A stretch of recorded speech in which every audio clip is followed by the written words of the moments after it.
ये गज़ल जो अवां जे सामने पेश कयूं था हाजी गुलाम नबी मैसर जो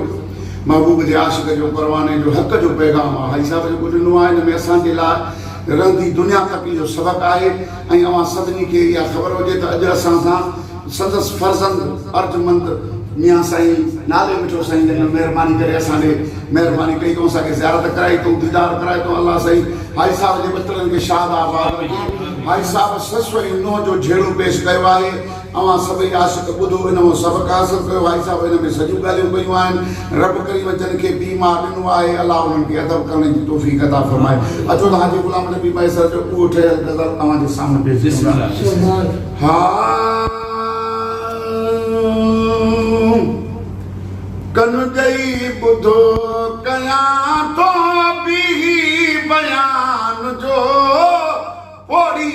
अमर उन जे पुट नौजवान जो ओ कन गई बुधो कया तो भी बयान जो पोड़ी अमर उन जे पुट नौजवान जो ओ हिकिड़ो बच्चो हुयुसि ऐं ॾाढी ग़रीबी हुई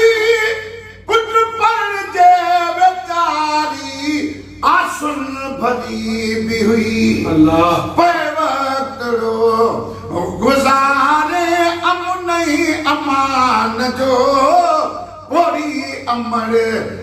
उन जे पुट नौजवान जो पर हर को पंहिंजे कई जा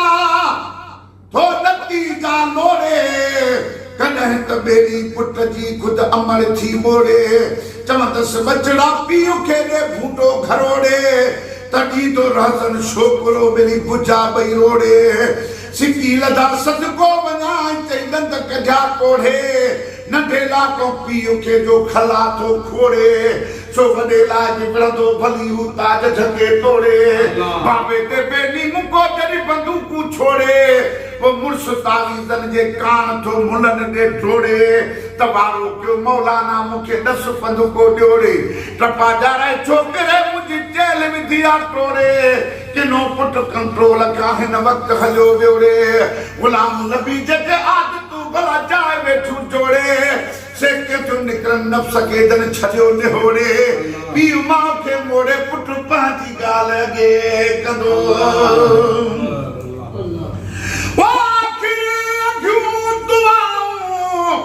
बचड़ो बि घोट थियो नुंहं खे न पई वणे अची होटीअ खे खोट थियो आज़ाद थिया इहा अथम आज़ार जान जो पोड़ी अमर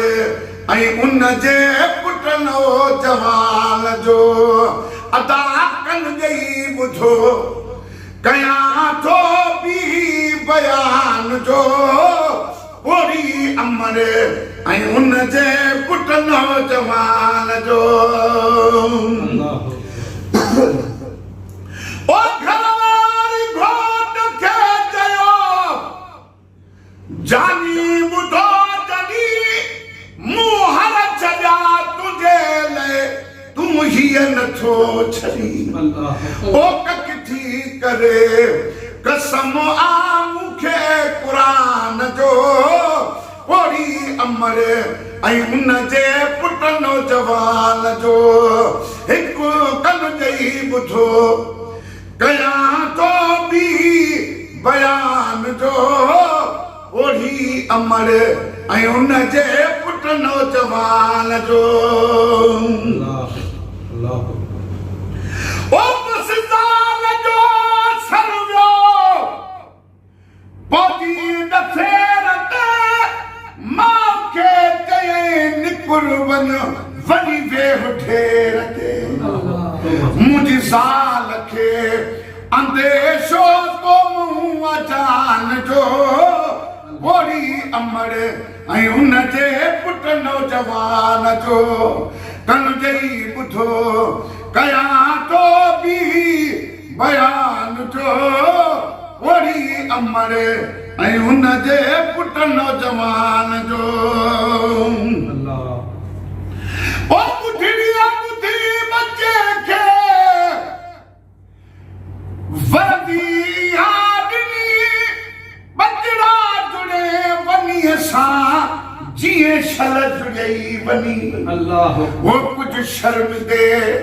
ॾिसो जो जीजल जे शान जो कोड़ी अमर ऐं हुन जे पुट नौजवान जो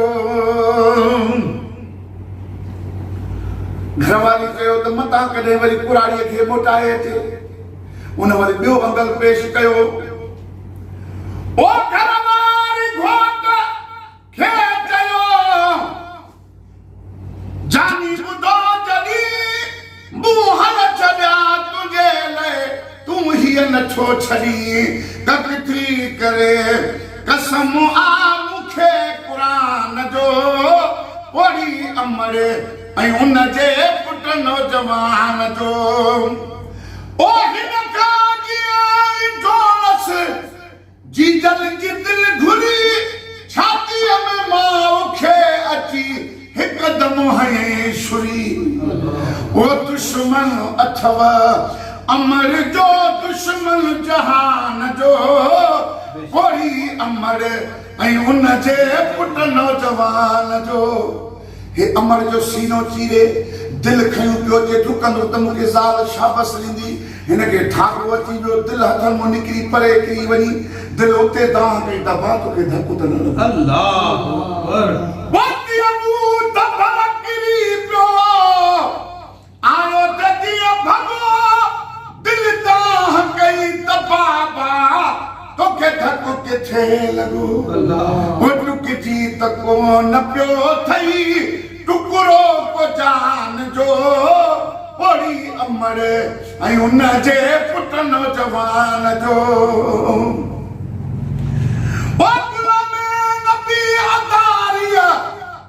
लालच आईरिया तमा बचड़न जले दुनिया में आहे त आ अमा ॿिया दे तफण इए आ चरखो जहान जो ओड़ी अमर ऐं हुन जे पुट नौजवान जो अदा कन गई ॿुधो कयां थो बि